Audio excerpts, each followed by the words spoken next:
It's Wednesday, everybody, and that means we are back with our weekly show. Welcome back to Big Apple Hockey, everybody, where we are taking a massive dive into what's going on with the New York Islanders. The Rangers are playing the Leafs and the Vegas Golden Knights this weekend, and maybe we'll even have some All-Star game chats. So let me start with this. I'm your host, Mark Williams, and I'm joined by the host of the Final Buzzer, Mr. John Volkowski. It's Wednesday, and you know what that means. Not only is it Big Apple Hockey, but it's AEW Dynamite tonight. So, Royal Rumble, actually, for wrestling fans this Saturday. So that's going to be an attraction this weekend. Plus, we got NFC, AFC championship games. So it's going to be a good weekend in sports. And, of course, Mr. Anthony LaRocco, I don't have a way to introduce you right now. How am I going to spice this up, Anthony? Well, still mourning the loss of the Buffalo Bills. That game has left me sour. You know, snowing. Like the Bills have this advantage, and they could not stop the Cincinnati defense for if their life depended on it. Very disappointing. Very disappointing game there, Mark. I got to tell you, Anthony, I thought that definitely the Bills were just going to run roughshod over them, especially with the snowy field. And it was actually the other way around. It was the Bengals that ran all over them. So hard to believe it on that. But we have got a limited show today, or a limited amount of time. So we're going to get right to it. And we're going to have to start with a video you probably saw earlier in the year, but now it's flipped. Well, then get your shit together. Get it all together and put it in a backpack. All your shit. So it's together. And if you gotta take it somewhere, you know? Take it to the shit store and sell it. Or put it in a shit museum. I don't care what you do. You just gotta get it together. Get your shit together. Because that's what they're going to have to do right now, Anthony. And you go through what they did last week, 0-3-1. The OT loss to the Buffalo Sabres, which will be a mark on the road coming out this week. This was the Ryan Miller banner that was up for that. Right now, they're sitting at 6 with 51 points. Their goal differential has just completely evaporated, and they sit 5 points behind Washington for the final playoff spot. Anthony, Islanders 1-6-3 in their last 10. And I'm going to show the stats right now of the troubles that they're in, but they can get healthy as early as tonight, right? I already told you they got healthy.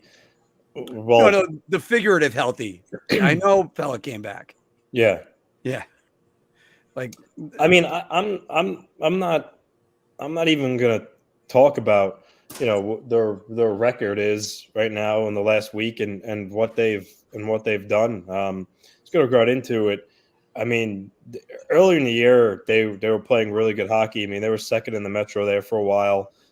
Third, and then eventually wild card. Now you see where they are now, but this is just regressing to the means. I mean, I know we'll talk about Lou a little later, so I'll try not to touch on that aspect of it right now. But when you have a team that was where your GM didn't add to your biggest need, which was scoring at the beginning of the year, when you have a situation where Kyle Palmieri has missed 27 games and even though he's not the same player he was when he was on the Devils, he's still a guy with a good shot and can score 20 goals. And Oliver Wahlstrom, when you take those guys out of the lineup, it compounds their inability to score even more.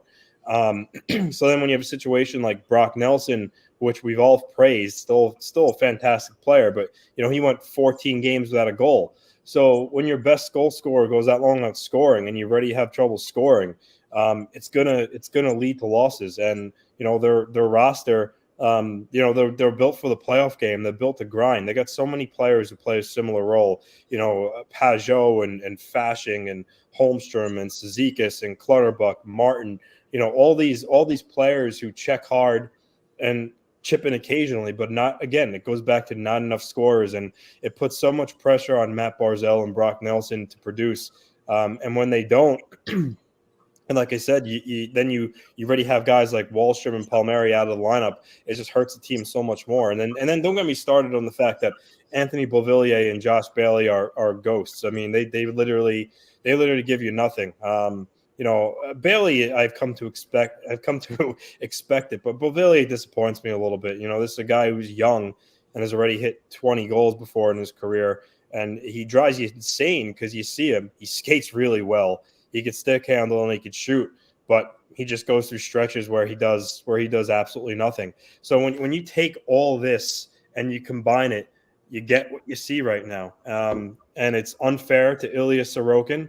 Completely unfair. They leave him out to dry consistently. That game against Buffalo, he stood on his head.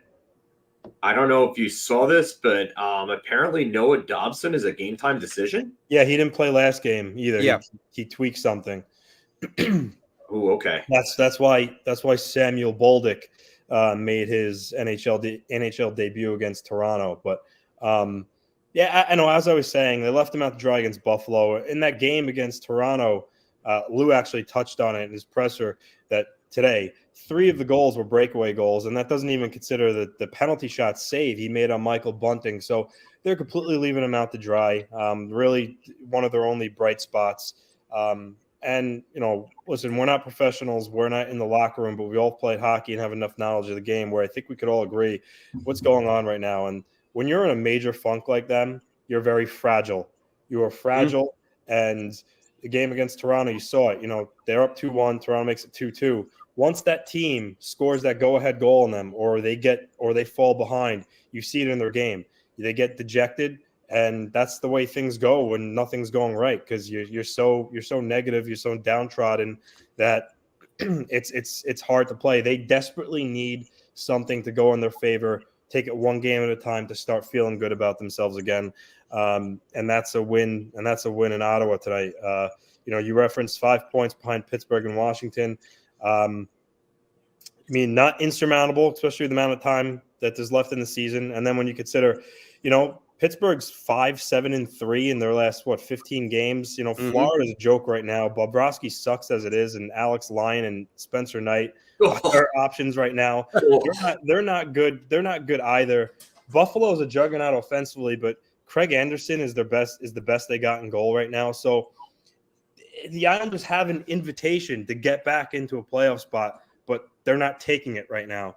And something needs to change, and it needs to start tonight. And by the way, just to say 2 things real quick, that Sorokin save that was on the penalty shot, he was almost like saying, "Get that crap out of here." Like he was so confident when he made that save. And also, I got to share this comment. As Lou met the media today, Lou has pointed the one finger, and that was the thumb. He said, "This is on me." And we'll go into some other quotes that he said later on. But Filk, what can the Islanders do to get this going again?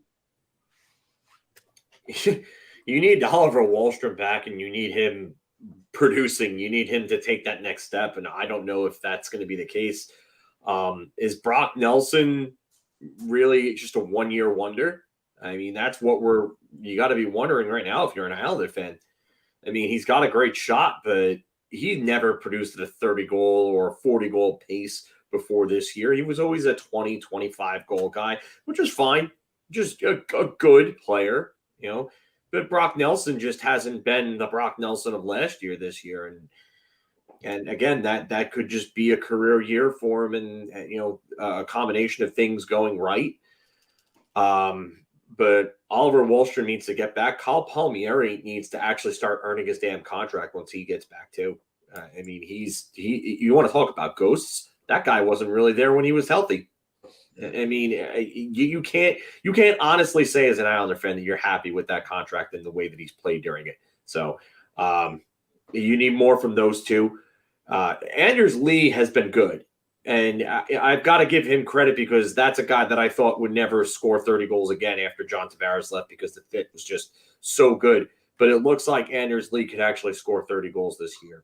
So good on Anders Lee for stepping up and being a leader. But I think a lot of people need to take charge and take notes from what he's doing and apply it to their game. Like, you can't have Zach Parise being one of your better forwards.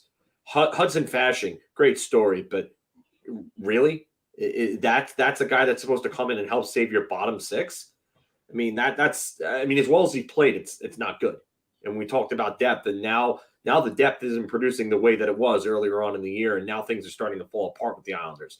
But my biggest question is that the Rangers figured out how to adjust last year to Gallant's system somewhere around, you would say, November, December, right? Somewhere around there. Yeah, we'll say that. So why are the Islanders still having so much trouble adjusting to Lane Lambert? And it's January, almost February now. To me, that's a major concern because that might not just be a system adjustment thing. That might be personnel. And you know what, Lou? Good on him for actually pointing the finger at himself and taking the blame for it.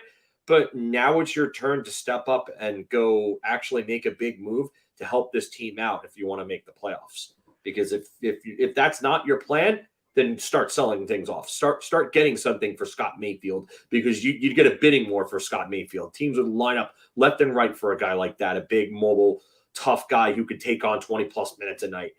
And for no money. And for no money, too. So there's no retention necessary. I mean, if you wanted to retain on him, you could, but it would be such a small amount. Zach Parise would probably be of interest to teams, too, if you wanted to leave the island and go for, a Stanley Cup somewhere. But again, and I'm not saying they should sell, but if you're not going to go and make that move and you're not going to commit, and you're not actually going to jump into the pool instead of just dipping your foot into it and then running away because the water's too cold, then, maybe you should think about improving the future of this team. Well, there's a couple other things. It's since December 10th, and I put that line of demarcation in there because their goals per game have gone way down. This is what they are since December 10th. Goals against has gone up. Now, part of that has to do with Adam Pelech being injured. But their power play, you can't have a power play running at 5.4% and be a contending team. That's just not going to happen. There's no way that's going to happen. And Anthony's right. He's been beating this drum about this. Ilya Sorokin's keeping the Islanders alive in this playoff run. The fact that they're only 5 points behind the Washington Capitals right now is a testament to how good of a job he's done. Now, again, Lou saying this is on me. Great on Lou. Maybe he just took the lightning rod and put it on him and maybe off the team. Maybe that helps. But Andrew Gross also had a tweet about a week ago about all the different line combinations Matt Barzal has had in the last month. It's as much as they need to get him going, they also need to get him some consistency. It's so difficult right now. And yes, again, I use the term getting healthy again, but you got Ottawa coming up tonight. You got Detroit and then Vegas coming up. Detroit's got 3 games in hand. They're only 3 points behind the Islanders. That is a huge game, an absolutely huge game. Buffalo Sabres are coming up from behind them now. The Islanders needed to close out that game and win. And that's, what's worrying me, Anthony? They're blowing third period leads. Yeah, I mean, they don't have any confidence right now. So when something goes wrong, I think it's here we go again mentality. And they, just essentially, they essentially fold. So yeah, I mean, again, they need, if they're getting serious about getting back into playoff contention here, Puck, 6 out of the next 8 against non-playoff teams. They have to start winning some hockey games. And then I guess, Lou is going to have to determine whether or not he sees enough progress to where, he's going to try to, make a move to help him out. But, as I referenced, the door is open to get back in it. None of the teams ahead of them are really scary right now because they have a lot of serious flaws. Pittsburgh and Florida, especially. Tristan Jarry came back and now he's out again. They recalled Dustin Tokarski. Florida hung a 6 spot up on them, and the only reason they won was because Florida was just as bad defensively and in goals. So, it's there for the taking if they can clean up their game and start scoring some goals. But again, the time isn't on their side. They're going to have to start doing it now. Get these 4 points before the All-Star break, and hopefully you can get this deficit down to 1 or 2 from 5. So that should be the objective right now. All right. And going across the river, right to the Rangers and the Garden, they'll be taking on they were 1-1 in the last week, the week coverage that we had. They lost to the Bruins and they beat the Panthers. Rangers right now sit in third place in the Metro Division, 59 points, 26 goals, plus 26 goal differential. And they called up prospect Will Cooley tonight. Now, by the way, we were talking about the Islanders and their goals and their offensive problems. The Rangers are only 6 goals ahead of them in goals scored this season. So the Rangers have an offensive problem as well. Filk, are the Rangers ready for the Leafs and the Golden Knights this week? You know what? This is a weird question to ask because I don't think either of these teams are scary per se.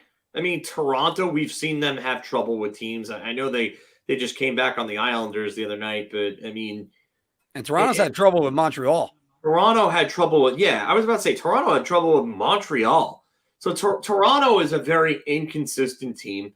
I mean, do they have good players? Yeah, but I mean, they're as a whole, they're really inconsistent. The Golden Knights are a team, that's pretty good, but they just lost to the Devils. The Rangers could beat the Devils. I think the Rangers could beat either of these two teams. So, I think they are quote unquote ready. I do think they have some problems to fix. You definitely need to fix, the lack of offense, which is weird because they exploded for 5 against Florida, which was interesting. And then that power play. I mean, it had a nice goal. Mika Zibanejad had a nice power play goal the other night. But the power play is, speaking of bad power plays, the Rangers power play is right there with them. They're operating at 11% since December 10th. And they're, I think, maybe 17th in the league overall. And this is just not a good power play overall. They need to start changing things up, like I've said. Something about the configuration has to change. And for me, I see 2 net front presences. I see Chris Kreider and I see Vinny Trocheck, and I see redundancy. Why do you have 2 net front presences? Mm-hmm. The point of a power play is you're supposed to get the box to open up because you want those cross-seam passes, because everybody knows the Rangers love that cross-seam pass. And you're not going to open up a cross-seam pass by having 2 players in the slot. You have a net front guy, and then you have a bumper. And then Chris Kreider sometimes goes behind the net or off to the side of the net for a deflection. Something about the mentality of this power play has to change completely. So, and just really quick, what does Will Cooley bring to the lineup? I think Will Cooley brings something sort of like a Tom Wilson type. I'm not saying he's going to be as effective as Tom Wilson, but he plays a very similar type game. And I know that's something that's been harped on since he was drafted because that's what he gave as a comparable. But it is pretty true. He's got some skill. He's definitely got some skill, some size, and some snarl. 3 S's in spades. So he definitely can't do less than Sammy Blais did. Anthony? No, he's going to give you more than Sammy Blais. He's going to give you physicality. He's got the size to go along with it. I think if all goes well, I think they might have just found a permanent bottom 6 forward for the rest of this year. Which is going to be critical for them because they need to get that up. Anthony, your thoughts on the Rangers right now? They're going up against some of the better teams in the league right before the All-Star break. Yeah, I mean, Toronto's the 4th best team in the league. They typically always do this during the regular season. We know what happens in the playoffs. But for right now, I wouldn't discount them. I mean, it is going to be a good test for the Rangers. The Maple Leafs could score goals. They're getting okay goaltending from Samsonov and Murray. So they're getting by. They're still, obviously they're not the Bruins or the Hurricanes, in my opinion, even though they have the same amount of points as the Hurricanes. I still put them in a different category, but they're a good team, and it's going to present a tough test for the Rangers. The Rangers beat a Panthers team that is meh. And, a week ago or so, they lost the Canadians 2-1. So, Yeah. The Rangers, they're Toronto. playing two good teams here, and we'll see how they match up against them. I mean, the Rangers are for my money, I would say probably, the third or fourth best team in the East right now. And I think the Rangers, they're being carried by Panarin, Zibanejad. As we know, Adam Fox is playing outstanding, making a case for the Norris Trophy. No. What? They are not being carried by Artemi Panarin. I can tell you that right now because he is not playing well. Production-wise, away from the puck. Production-wise, he's The playing overall well game just isn't there, and the numbers are very deceptive. That's fair. That's fair. It's just, I guess my point is that he's consistently puts up points for the Rangers, which translates to the scoreboard. More than often than not, when he's scoring at the clip he's scoring at, they're going to win hockey games. That's what elite players do, and he's an elite player in this league. And they just need more secondary, like a lot of other teams in the league. They need more secondary scoring. If they were add another piece like that at the trade deadline, I think that could go leaps and bounds. Because for my money right now, there's only two teams in the East that I think could realistically win the Cup. That's Boston and Carolina. As of right now, how everyone else is constructed, I think they'd have a hard time getting past those two teams. But that's what the trade deadline's for. You make your last ditch attempt to get better and see if you can go all the way. But they're still in a great position. They're third in the Metro. They're not in really any danger of really falling too far below that. I mean, the Capitals at 56 points, so only a couple of points behind. But the Rangers should probably be in that 3 spot, maybe 2 spot. So I think that's where they're going to ultimately land. It's just a matter of maintaining the level of hockey they're playing at to keep themselves there. And in true fashion, Gerard Gallant just had his press availability, and he threw out this wonderful nugget. When they were asking about playing time for the younger players, he said, "I'm not going to reduce the playing time of my stars for the lack of playing time of the younger players." And I kind of got into it a little bit. I had a conversation with people because I don't like really fighting with people about this. No, Gerard, that's your job. You've got to develop these players, and that's part of the problem. That's one reason why secondary scoring is so far down. It's one reason why Alexei Lafreniere's confidence is in the absolute gutter. I mean, it's not a smart thing to just play 5 guys 20 minutes a game and then the rest of your team 12. It's not going to work on that.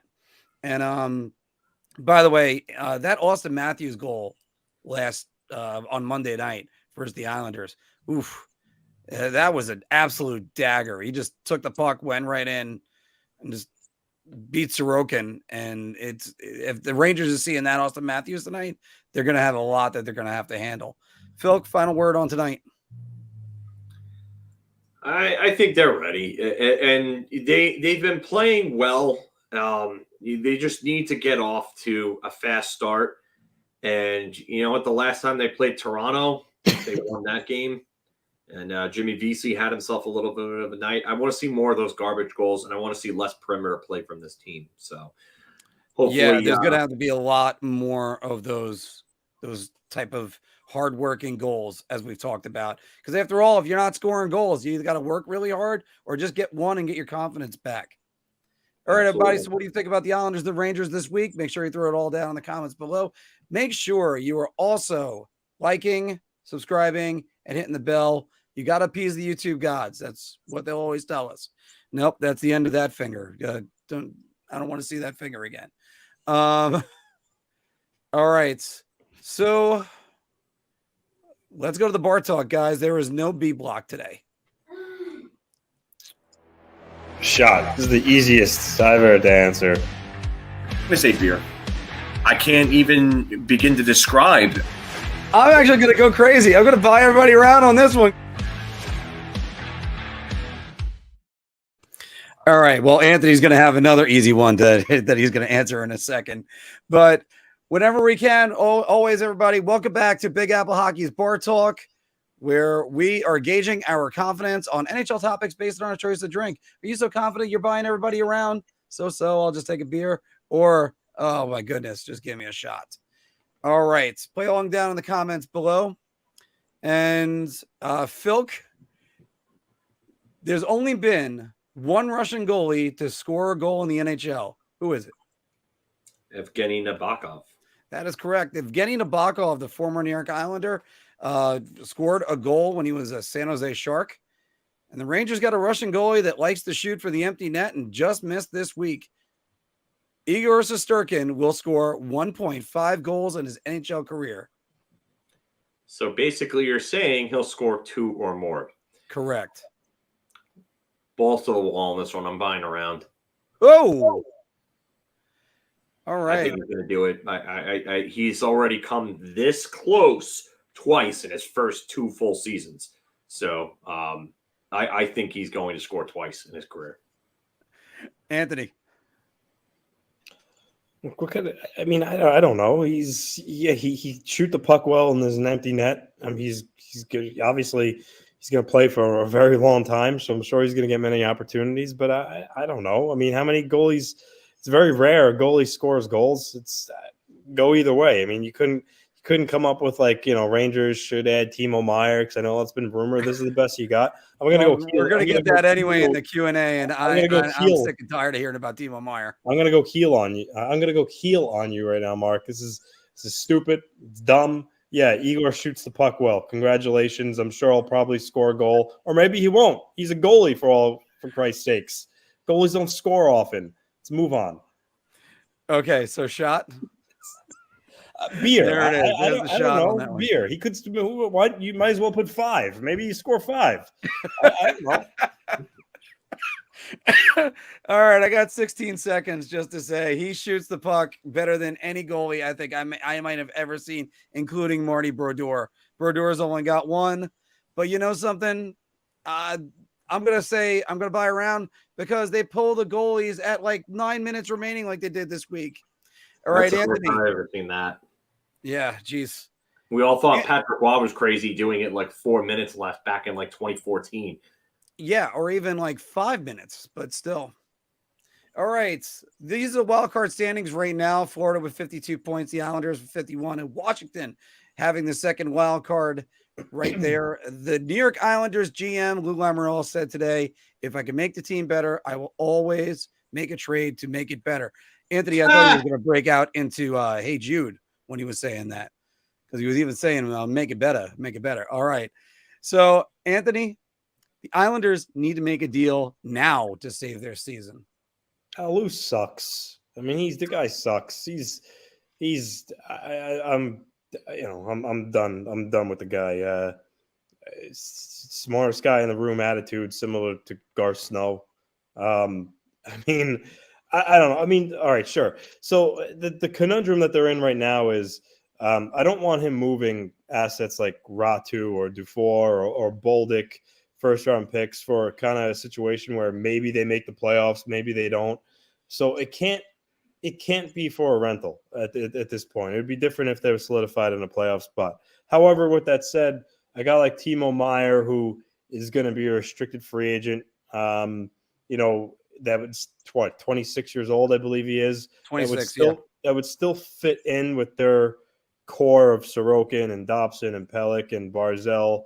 So that move still makes sense. So sure, if he go out there and make a move like that, or Jacob Chikrin, who's under contract, then yeah, round. But I don't want him spending assets on a guy like Bo Horvat right now, or Andrei Kuzmenko, guys that could be unrestricted free agents, unless of course he knows he could follow that up with an extension. So yeah, if they want to make the playoffs, they're going to need to add, and they're going to need to start winning, but it needs to be the right situation. He can't just go give up Ratu, Bolduc, and a first for Bo Horvat and then just hope that he could re-sign him. Oh, and Anthony, my apologies. You were on fire with that one, and we got these brand new things to throw in there. I should have thrown that in there. That was actually perfect for that. Filk. I'm going to say beer, but it's big for the reasons that basically, Anthony, listen, I don't really have anything else I could say other than that at that point. Like, you need to make a deal, but at the same time, if he goes and gives up any of his assets, what is he going to have left at that point? So for me, that's the quarry here is just you're looking at a barren farm system that really has 3 assets that you can really think of, 4 if you want to count Holmstrom. But I mean, you move any of those assets, what do you have going forward? And then if you move those assets, you want to move it for a young guy who's going to be under team control for a while, or someone who's at least going to be around for a few years that's relatively younger. And none of those guys are really available sans Meyer. So I'm just going to say beer here. I'm going to say beer too. They can probably wait a little bit longer. We were talking about their points deficit right now. It's not the end of the world to wait a little bit longer for them, but I mean, they're going to have to do something and do something soon enough. They got to get goals on that team, and hopefully, the guys wake up and they don't have to trade anything until trade deadline. All right, guys, if you watched the New Jersey game last night on ESPN Plus, you would have heard PK Subban shouting on the hilltops, Jack Hughes is an MVP finalist. He says it over and over again. You look at those numbers right there. So I ask you guys this. Jack Hughes is a Hart Trophy finalist. And you know something? I'm going to go beer on this. And the reason why I'm going to go beer is because, you look at a lot of the guys like Tage Thompson, as much as I say he's my MVP, he's also out of the playoffs. Jack Hughes is right in the mix. 60 points is nothing to shake a stick at. I mean, unless you're Connor McDavid, he passed 60 points in November. And you know what? I'm going to go beer on him. Anthony. So McDavid, Thompson, those are the top 2 for me for sure. The third, I mean, Hughes, Jason Robertson, it's close. You know what? I'll go round just because I don't know if I could definitely pick Robertson over Hughes or Hughes over Robertson, but either way, I mean, Jack Hughes is a phenomenal player. I mean, you take him off that Jersey team. Sure, they still got pieces like Heishier, Bratt that are playing really well for him, but he's the motor that drives the team. Filk? I'm going to say beer. The only reason why is because I don't know if I could really put him ahead of Robertson at this point, because Dallas, they would compete, but they probably wouldn't be a playoff team without Robertson. And I know that Hughes would be Hughes not on Jersey would have Jersey as a cellar dweller, and I get that there is a difference there, but I don't know. I just think that Robertson, he's just playing at another level right now, and I know Hughes is getting close to that, but I'm going to say beer because it's really, really, really close to me. Yeah, I mean, and this is why they don't decide it now. They wait until the end of the year. Somebody could always pull what I like to call the Chipper Jones, basically show up the last month of the year and just show that he's the MVP. So, guys, last Thursday night, Steven Stamkos scored his 500th career goal versus the Vancouver Canucks. So I got to ask you guys this. Steven Stamkos is the greatest player ever in Lightning history. Filk, I'm going to start with you. I mean, he has all the statistics. I get that. But if you're talking about impact and value and then just like being the player or being the man at the time, I'm still going with Marty St. Louis. So I'm going to say beer. I'm not going to say shot just because there is an argument for it. But Marty St. Louis had he had a 100-point season with Tampa. He had a Hart Trophy and Art Ross winning season. He has 2 Art Rosses, actually. And, one of them he got while playing with Steven Stamkos later on in his career. But I get it why you would say Steven Stamkos would be that guy. But to me, it's always going to be Marty St. Louis for me. Unless Stamkos has like 700 goals by the end of his career or something like that. And then, yeah. But again, I just preference for me, I say St. Louis. Anthony. It's close between him and St. Louis. I mean, as Phil mentioned, Stamkos has got the numbers. He's got the 2 cups. He's their captain. He's beloved down there. He could have left the greener pastures of Toronto, heavily courted, but he opted to go back to Tampa. This is close. This is close. So I honestly I can go either way on it, but I'll stay in the middle. Beer. I'm gonna have to join you guys because you guys have already made the case for Marty St. Louis, and Stamkos even has the 60-goal season. He's got the 2 cups. He's been the captain. He's got that moment that he got the goal in like his only shift in the first Stanley Cup run. But I'm gonna throw one more out at you. Is he even the best Lightning player on his own team right now? Because you can make a good argument for Hedman, and you can make a big argument for Vasilevsky the way he's going. You could make one for Kucherov too. Yeah, I mean, yeah. Here, so look at it this way. So all the other guys that you've looked at on this team, has Stamkos won any other major individual award aside from a co-Rocket Richard? No. No, he doesn't have an MVP, doesn't have a Pearson, doesn't have anything like that. Hedman has a Norris Trophy, widely considered the best defenseman in the world for a while. Mm-hmm. Kucherov has a Hart and a Art Ross from 2019. Vasilevsky has a Vezina. St. Louis has 2 Art Rosses and a Hart. I mean, for me, Stamkos is the guy that has been there the longest and the most consistent of them all. So that's why he gets this.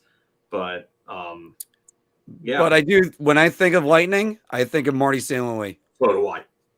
Yeah. There you go. Anthony? I already answered the question. Oh, I know. I was asking if you were just right on that one. When you think of the Lightning, you think of one player. What do you think of? Alexander Selivanov. Roman Hamrlik. Yeah. Rob Zommer. Hey, Roman Hamrlik. That was the first overall draft pick. Point season in 1996. Yep. Roman Hamrlik. We all thought it was going to be the next North those are the guys. Those guys I think of. All right. By the way, guys, hottest team in the NHL right now. No surprise that it is the Colorado Avalanche. They've won 6 in a row. They are now in a playoff position. The Colorado Avalanche will be in a playoff spot the rest of the season. Anthony. I'll go round. I think, as we all know, they were kind of decimated with injuries there for a while. And then you throw kind of like the cup hangover on top of that.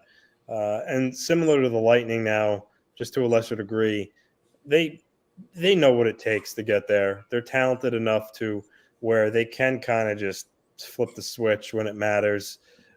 So yeah, I think they'll be there.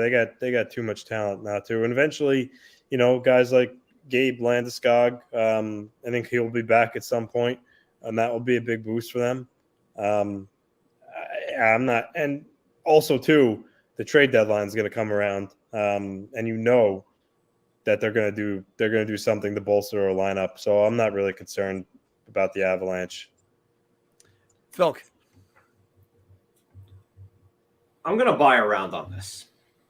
And the reason for that being is I think that they've got their health figured out for the most part. Everybody's back. Landeskog is really the one injury that they haven't gotten over yet. He'll be back sooner than later. Makar is not producing the same rate as Makar was producing last year. By the way, thank you for my fantasy team. Yeah, so their goaltending is really what I worry about. But I think that they're going to go make another move because I think they know that they could make another move and probably end up winning it all because they won it with Darcy Kemper being just meh last year. So maybe they can win with Alexander Georgiev in net. So I think they're going to go ahead and they're going to be fine. I'm going to say round. I'm going to say beer, and you hit the nail on the head. The only reason why I'm going to say beer. They might drop out. They might get back in, but that'll still count as them dropping out in my mind. I think there's two players on the Blues that would suit them well, either reacquiring Ryan O'Reilly or Tarasenko. I think either of those guys would be great fits for the Avalanche. Oof. Yeah. You know what? That's a nice little Fits right in at second line center, Ryan O'Reilly. Yep. But again, I'm not a believer in Alexander Georgiev, and if Francois is not up to the task, what are they doing in net? At least Darcy Kemper was still pretty consistent for them last year. Georgiev, you don't know what you're getting from one day to the next, and I know he had a .930 save percentage 2 months ago, and he's down in the .915 area right now. I think it was .914. But again, when you play for a team like the Avalanche, as long as your goaltender is giving you a .915, that's workable. You don't need a Hellebuck goal for the Avalanche to repeat and win a cup. Which is true, Anthony, but I just think he's also been a guy that always when he gets going bad, it goes bad. I know you're got back up to a 918 right now. You don't like him because he was a Ranger, but take your Ranger glasses off and take Georgiev out of the equation. He doesn't play for the Rangers, he plays for the Avalanche, different team. He suits them well enough where they can still win with Georgiev in goal. They're a different team. I wonder about him mentally because he doesn't have the playoff experience. You're talking about taking him away from the Rangers. He doesn't have that playoff experience. That's a valid argument, his playoff experience. Because every goalie reacts differently when it comes to more high stakes situations. But again, I think they can. They're not my pick to repeat, but I think they can. I don't think he's going to hold them back. I just don't think he's consistent enough to do it. Now you're going to ask him to go into the playoffs and win you 16 games. And for me, I just don't know if he can do that. And yes, his 2.62 goals against is the best save percent, or is the best goals against. And his save percentage of 918 ties his career best. But I don't know how he fares come playoff time against better teams and having to do it every night. Because so far, he really hasn't been that great every night for Colorado. And the 2 games that he played for the Rangers last year, he didn't look great. The game-winning goal in Game 3 was absolutely abysmal. So, yeah, is it something that can be fixed and Colorado's can support him? Great. I hope so. But Bowen Byram's coming back soon, too, I believe. Yeah, they're just getting all sorts of healthy. But you know who's not coming back, guys? Bruce Boudreau. The Vancouver Canucks fired him and hired Rick Tocchet. And also, we'll get to that little nugget you had on sent in our group chat too, Filk. But my last question is, the Canucks handled their coaching change the right way. Boys, I'll start this one, and I might as well. Get the damn layup gif out. Yeah. Well, I got this one for you. Because, again, Jim Rutherford, seriously, you let him twist in the wind for days. He has to come out and say, well, I'm still here. That's it. No, this is definitely a shot. What is Rutherford doing? And I can't even find it right now. I'm so annoyed. But look, Tocchet, it might be a good coach and might be the right guy for the job, which I hope he is. But Boudreau, he deserves more respect than what he was given the last month. So, Anthony, go ahead. Yeah, it was bizarre is one way to put it, how they handled it. Wrong, distasteful. You can go reprehensible. You can go on and on. I don't know why they did that to him. It was so. It's not something usually your team makes a coaching change, and then you find a coach. The fact that they already had it publicized that Tocchet was going to be his eventual replacement. And just have him wonder, well, is it going to be now? Is it going to be now? I think the day or two before he got fired, even a little fun with it. It was reported that he wasn't on the ice for practice. And later on, he kind of said, gotcha. When they talked to him, it was just so wrong for a guy from all counts, a really good person. You saw how choked up he got in his last couple of days. The fans with the Bruce, there it is in his last game. I think really, I don't know how many players on the Canucks will admit it vocally, but I would imagine a lot of them probably do not like how it was handled at all. But he handled it with class. He never kind of fired back. And I know for sure that he'll get another coaching job at some point. But yeah, shame on Jim Rutherford and the Canucks organization for the way they handled it, because he's not the Canucks problem. The Canucks problem falls squarely on Jim Rutherford for his roster construction and some of the choices he made. And Bruce Boudreau shouldn't have had to fall on the sword for it. Yeah. And Phil, here's your easy button. Go ahead. Where's my layup gif? So yeah, this is absolutely a shot. I know a team that plays in a big city that has a bunch of players that aren't producing to where they should offensively. Starts with an N and it ends with an S. There's also a Y somewhere in there. Yeah. Mm-hmm. Yeah, the New York Rangers. Yeah, they could use a guy like Bruce Boudreau, because Gerard Gallant, whatever the hell he's doing with this offense, is just it needs to be a lot better. And I'm sure Bruce Boudreau's decision-making is probably a lot better than Gerard Gallant's. So I'll take him, and Bruce Boudreau would also fix a terrible power play that the Rangers would have. Getting back to the way that he was handled, I've never seen anything like this in my life. I've never seen a coach toil publicly with the ominous aspect of losing his job. Like, what organization does it? I've never seen this in any sport. Never in any sport like this.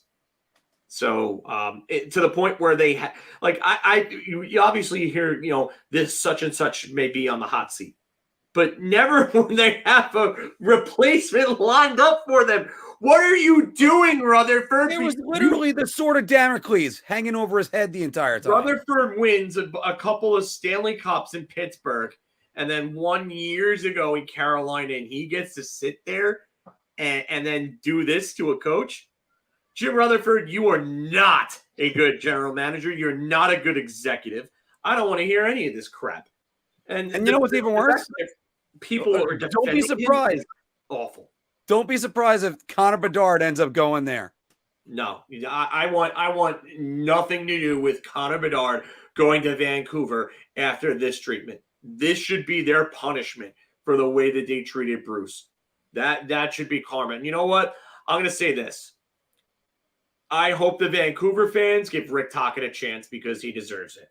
Because all he's doing is coming in and just trying to do a job and trying to succeed as an NHL coach. And he's going to unnecessarily get a lot of flack from the Vancouver fan base, because he has to be the guy to come in to this shit show, to this garbage, and try to pick up the pieces after the way that this organization completely mistreated Bruce Boudreau. Pathetic. Absolutely pathetic. I hope that, for Rick Tocchet's sake, he can get off to a good start. I know they beat the Blackhawks in his debut, but it would be nice. And you know what? It's funny that someone mentions Billy Martin and the Yankees. Billy Martin and George Steinbrenner had an interesting relationship, but it was never like this. Never like this. So no, I mean, I'm trying to think of other ones that could have been like this in other sports. Wayne Fonts was given that. I think Jim Fossil was given something similar, not really sorted by the Maras, but where it was when he came out and I'm just thinking about him saying, we're going to make the playoffs. Everybody get on the train. And then they did it. Rutherford blaming Elliot Friedman. How is Elliot Friedman getting that information? Let me ask you that. All right, so if they didn't hire Tocchet, okay, then you know what? Maybe it's Friedman just, stirring up and being a fire starter. Okay, but they hired Tocchet. So obviously someone in that organization leaked that information to Friedman for a reason. This one's on you, Jim Rutherford. You're trash. Absolute trash. Yeah, and I got to agree with you on that one, because obviously I agree with it. We're all in agreement on this, because how do you let a guy like Bruce Boudreau, as liked as he is in every NHL circle, come to New York, Bruce? We'll give Gerard a nice Uber out of New York, and then you can come and take over and help us out on offense and with the power play. Oh, no, not again for Gerard Gallant. Everybody, thanks for joining us in the Big Apple Hockey Bar Talk, where we're gauging our confidence on NHL topics based on our choice of drink. We're going to do a quick news and notes and Q&A. Filk, you had a dandy of a note that you sent in to us in our group chat about Elias Pettersson. Okay, so let me just pull this up because I want to make sure I have the date correct on this. So Michael Russo of The Athletic, who writes for the Minnesota Wild for The Athletic, this is the interesting part about it. And by the way, I was actually going to mention this because I saw the video on Twitter yesterday of Bruce Boudreau scoring his first NHL goal for the Maple Leafs against Jim Rutherford. And I believe that's the Red Wings at that time. Yeah. So maybe that's why Jim Rutherford had problems with him. Yeah, maybe that's why. Bruce pissed in his Wheaties 50 years ago. Great. So yeah, Michael Russo basically reports that Elias Lindholm is going to want to move on and that there's some behind the scenes stuff that are going to want to make him go elsewhere in the offseason. Now, I know it's weird to hear this from a Minnesota. Wait, Elias Lindholm? You said Elias Lindholm. Pettersson, sorry. Did I say Lindholm? All right, yeah, you said Lindholm, yeah. Yeah, sorry. Elias Pettersson. I don't know why I was thinking Lindholm. I must have just saw it on the screen or something. But, yeah, so Pettersson could end up moving out. And if this is true, this is crazy. But I wonder if any of this has to do with Bruce Boudreau's the handling. And because if you're a player and you have an attachment to a coach like that, and by all accounts, he was well loved in that locker room from what I've heard. I mean, I'm only going on hearsay. The players absolutely seemed bummed out about it. So you know what? Maybe he was just a scapegoat, and maybe the players are now pissed about it. So this was found on. And I'm just going back to the date. So the post was on the 13th of January, but the actual post from Michael Russo was before that, and it doesn't say the date on air, unfortunately. But this is before Bruce Boudreau was fired, so that leads to believe that maybe something was, something is linking these two incidents, maybe. And if that's the case, that is not good news for Vancouver. But if I'm a team like the Rangers, I'm going and offering Lafreniere and other assets up for Elias Pettersson because he would absolutely help fix a lot of the Rangers' problems. $7.5 million, I believe, for this year and next, for what he's got remaining on that new extension. Yeah, maybe not. Maybe a change of scenery is what's going to be good for him. By the way, Anthony, is Noah Dobson playing tonight, or is he still out? Elias Pettersson has one more year left on his contract. Yeah, after I was thinking this year. I looked it up on Cap Friendly. Yeah, 7.35. No, Noah Dobson's out again. So who's running the point for the Islanders on the power play? Have they mentioned? Ryan Pollock. And then right. Kyle Palmieri came back, so he's on power play unit too. But honestly, I would like to see them give Bolduc a shot because he's, when he got recalled, he was the 8th highest scoring defenseman in the AHL. And, if you take a deep dive further into that, out of those 7 that are ahead of him, only one is like a prospect like him. Every other defenseman ahead of him were like more like journeyman. So, Bolduc's been one of the better, young players in defense in the AHL. So I would like to see him see what he's got. I mean, at this point, there's, nothing to lose. Might as well see what you got in the kid. But yeah. I mean, last week I saw the Islanders use 2 defensemen on a power play. Yeah, it's because of the shorthanded goal that they've been, that they've let up a decent amount of them. And then I think it was definitely a fallout of the shorthanded goal that essentially lost them the game against the Wild. Yeah. Yeah. I mean, and that's the danger. A lot of teams do it nowadays, but you only put one forward on the power play. You can make yourself, susceptible to shorthanded plays going back the other way. I gotta say this, as huge wrestling and hockey fan.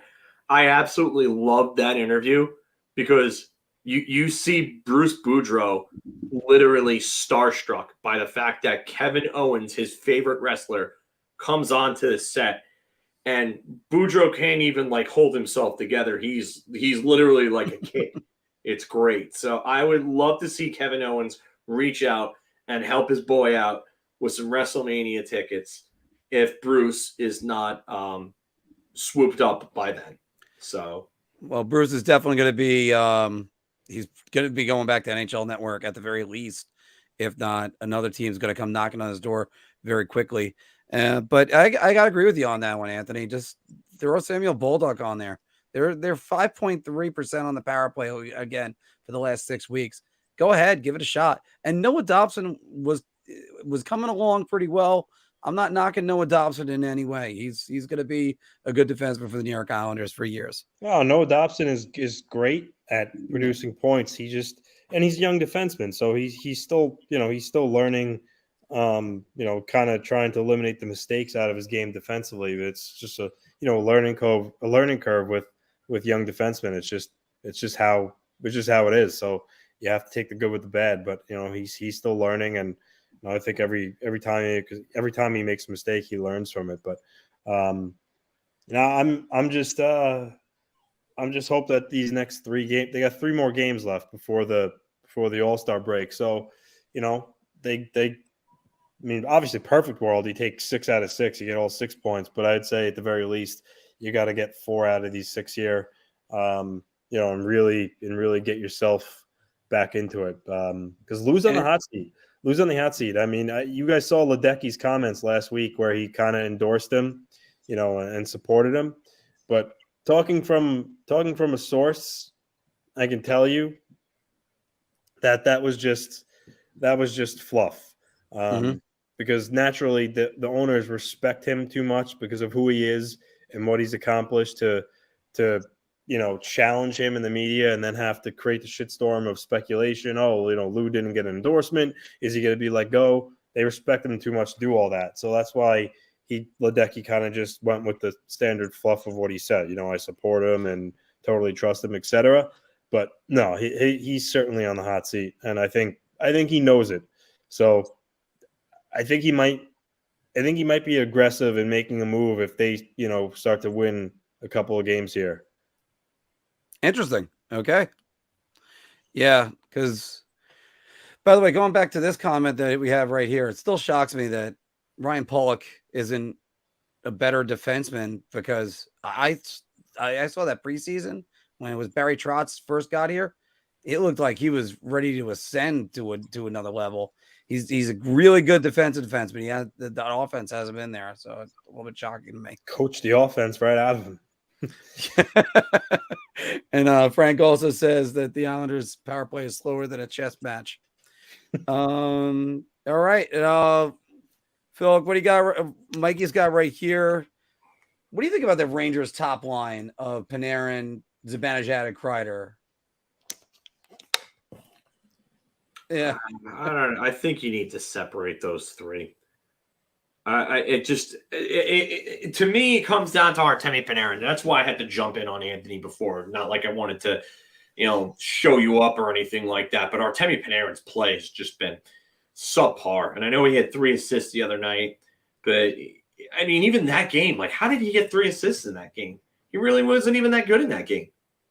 So for me, I mean, the pass he made across to Zibanejad was a really nice pass, power play. And then the other pass he made for I believe the 4th goal was really good.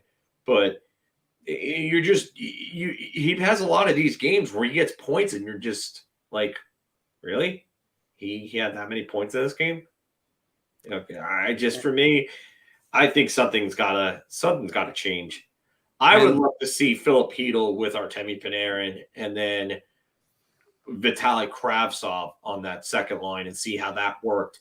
And then have your third line be Trocheck,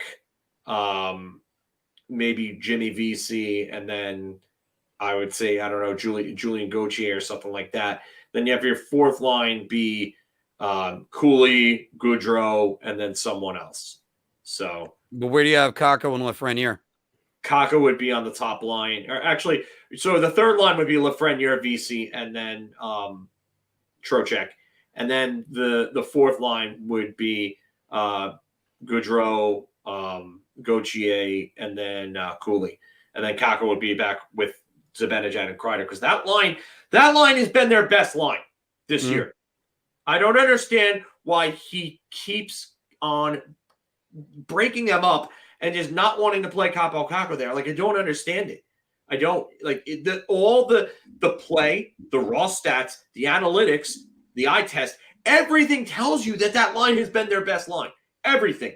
And I don't understand the insistence on going away from it. It just makes zero sense to me. I have Anthony. two statements on Rangers and Islanders, but first, Filk, what are your thoughts on that right there? Reigns they've been. I mean, this has been going on for like 8 years now that they've protected Roman Reigns, almost 9 years. It just ever since they blew their shot at the 2014 Royal Rumble, and Roman Reigns was eliminating everybody. The crowd was all over him. They wanted him to win it, and then Batista ended up winning it, and that was just the worst thing that they could have done. You could have put Batista in that match without having him win the Royal Rumble, and that was just a bad finish. You could have changed the finish on the fly, and then. And Batista's Dave Batista? Yes, Dave Batista. Oh, wow. Nice. Yeah. And another one who was a wrestler turned actor. And then he's actually really good, though. Well, yeah, he is a good actor. I think he's done a real good job for himself, and I'm happy for him. I like Dave Batista. I don't watch wrestling too much anymore, but I feel like this type of thing has been going on forever. I mean, where he, like, for instance, back in my wheelhouse when I really loved it, like 98 to 2000, like back when like Triple H and The Rock had those rivalries, and The Rock was, a huge face and Triple H was a heel. Every time they faced each other, Triple H never beat him clean. He always had some sort of interference from, his wife or whatever faction he was in at the time. He never beat The Rock clean. It was always a cheap win that he would get. So I feel like that's been pretty consistent, where top heel who's a champion always wins by cheating, essentially. Yeah, part of it is because they don't want the babyface to take a clean loss, and for me, I just don't understand the booking of, you can't have, if they take a clean loss, they take a clean loss, and if they weren't having a rubber match of some sort or a return match, then okay, I would understand it at that point. Like, or at least one anytime soon. But the way that they book these days is, they just had a match. Oh, they're going to have another one at the next pay-per-view, which is a month later. Oh, then they're going to have another one at the next pay-per-view after that, and that's going to end up being the rubber match. So why don't you just book the loss clean and make both of your guys look stronger? I don't understand, and I never will. I'm just going to read off DP's comment right here real quick. Toronto has the worst goal song. Hall & Oates, ? They don't deserve a Stanley Cup in that case. So, guys, let me ask you this. Anthony, I'll throw it out to you first. You have the choice of a goal song for your team. What would it be?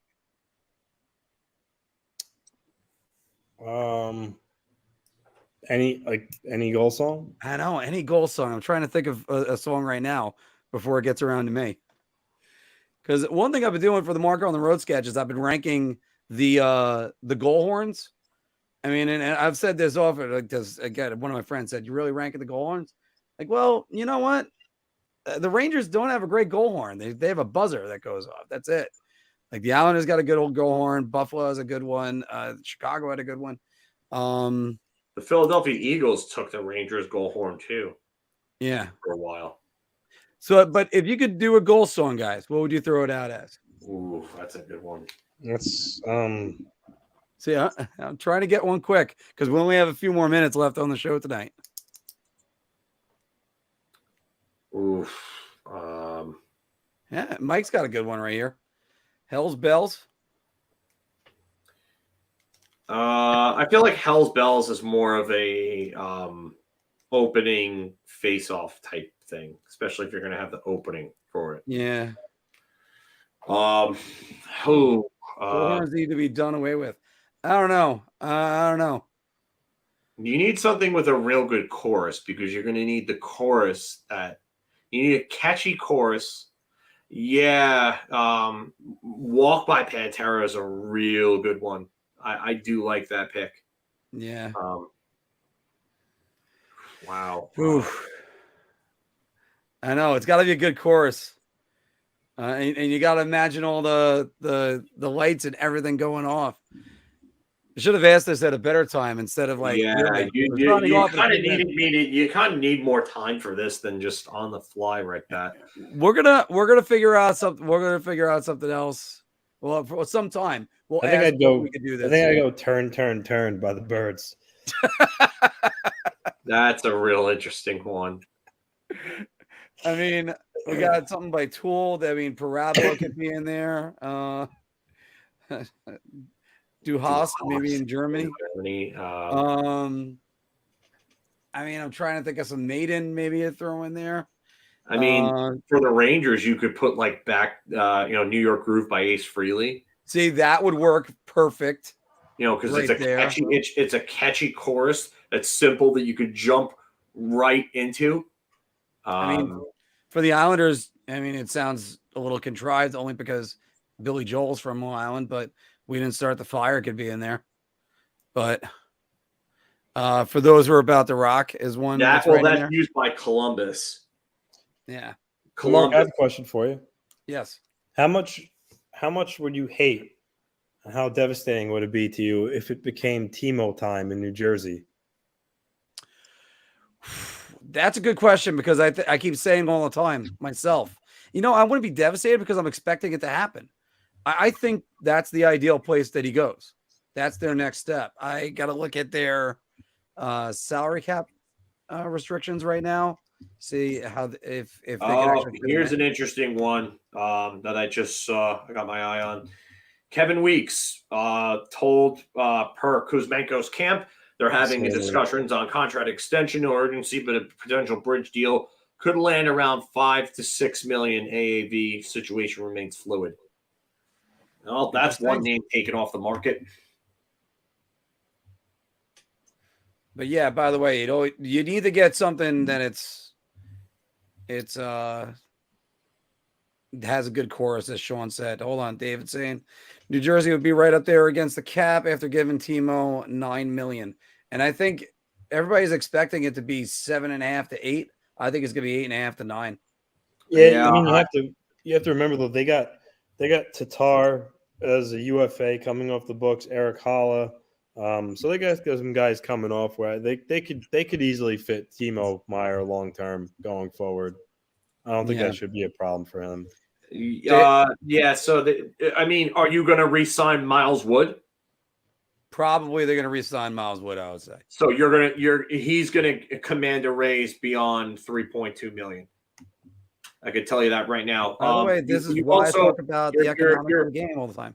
You're also forgetting about Sharon Govich. There's an RFA, yeah. Sharon Govich is an RFA, and he's going to command a hefty raise beyond that $2 million. You're probably looking somewhere in the $4 to $5 million range for Sharon Govich. Although it's going to be interesting about Sharon Govich because he's been very disappointing this year. I think he only disappointing this year, but 24 goals and 46 points last year. Yes. So just remember that you're probably going to pay him for that season, and that's probably going to be around somewhere to 4. And do they want to go long term? Do they want to bridge him or do they want to go long term? Don't forget that RFA. They also have Jesper Bratt as an RFA too. Oh, I said last. Yeah. So where are they getting that cap space from? Yeah, or they're getting that cap space for insurance. Also an RFA. How are they getting Timo Meyer in? That's gonna be difficult, but they could do it at least to start, and then try to trade him. Oh, and then you have Damon Severson and Ryan Graves that come off the books, so that's $7 million. Yeah, but you have to replace 2 defensemen then. Maybe one of them is replaced by Luke Hughes, but now you're going to have to replace a top 4 defenseman with that cap space. So again, this is going to be really tough. I don't think they have the space to do it. They can also, I mean, Sharon Govich could also be a guy that could go back the other way to San Jose, which would also help one less guy they have to re-sign in the offseason. Maybe, but I think they would want to keep Sharon Govich. He's young. Well, they got to get somebody. I still think they should have tried locking up Bratt long term last year. Him or Holtz, they would have to send someone. Holtz, I think, would absolutely be in that deal for Meyer. Yeah, I think there's no way a deal gets done without Holtz being in that deal. Yeah, I don't think so either. Yeah. Whether or not Sharon Govich is included is another story. I think Luke Hughes is going to be off the table completely. They're not going to touch Luke Hughes, and New Jersey will walk away if that's San Jose's ask. But well, and there we rightfully go. So. All right, everybody, we got games that we got to go watch. All of us. I mean, we got the Islanders and the Senators, and who, by the way, Anthony, I did bet on the Islanders. I think they're getting a goal and a half tonight, right? Yeah, I believe so. Yeah. Wow, that's amazing. But they're not really a big payout though with that, so it's a little bit hard to believe. But everybody, once again, thanks very much for watching us. As you have been, you've been growing. Thanks to you. So can't say that enough. And of course, make sure you like, share us with everybody, and subscribe if you haven't. If you're still listening, we thank you. If you like it, what you heard, please subscribe. And if you didn't like, thanks for listening to us anyway. Also, Anthony, what's your prediction on the Islanders tonight? I don't even know where to start. They're too unpredictable right now. I'm going to pass on that. Oh, my God. I think you need a hug, like really bad right now. Filk, what do you think about the Rangers? What's your prediction tonight? I'm going to say a 3-2 win. All right.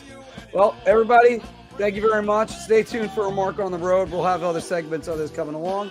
And have a good night.